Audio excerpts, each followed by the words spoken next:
ఇక బీసీలకు 42% రిజర్వేషన్లు కల్పించామన్నారు మంత్రి పొన్నం ప్రభాకర్. మా ఆర్డినెన్స్ చెల్లదని ఎంపీ లక్ష్మణ్ అంటున్నారు అని అన్నారు మంత్రి పొన్నం ప్రభాకర్. ఇక బీజేపీ నేతలు బీసీలకి న్యాయం చేయరు, చేస్తే ఒప్పుకోరన్నారు.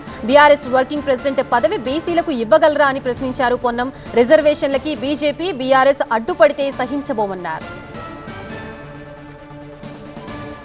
చారిత్రాత్మక నిర్ణయం తీసుకొని ప్రజాస్వామికంగా న్యాయపరంగా ముందుకు పోతుంటే ఎందుకు ఈ సందర్భంగా అడ్డంకులు చేస్తా ఉన్నారు? కాలుకు నరసుడు కాళ్ళల్లో కట్టెబెట్టినట్టు.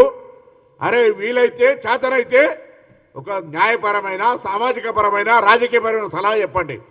దీన్ని ఏ విధంగా అధిగమిస్తాం? నేను ఆరోజు చెప్పిన, ఒకవేళ ఎవరైనా రాజకీయ పార్టీ, అది టీఆర్ఎస్, బీజేపీ, ఈ రిజర్వేషన్ల ప్రక్రియలు ఎక్కడైనా అడ్డం పడితే, ఆనాడు తెలంగాణ ఉద్యమంలో ఒక్కొక్కరికి ఎటువంటి పరిస్థితి జరిగిందో ఇవాళ తెలంగాణలో ఉన్నటువంటి బలహీన వర్గాలంతా ఒక వేదిక మీదకి వచ్చి ఐక్యంగా ఇచ్చి ఈ ప్రభుత్వం ఇచ్చిన రిజర్వేషన్ ఒక గిఫ్ట్ను, ఆ అవకాశాన్ని ఎటువంటి పరిస్థితుల్లో జారిపోకుండా కాపాడుకునే బాధ్యత తెలంగాణ రాష్ట్ర బీసీ నాయకులది, బీసీ మేధావులది, బీసీలకు సంబంధించినటువంటి అన్ని రాజకీయ పార్టీలు ఉన్నటువంటి వ్యక్తులది. ఇంతకంటే ఏం చేయమంటారు అడుగుతానా?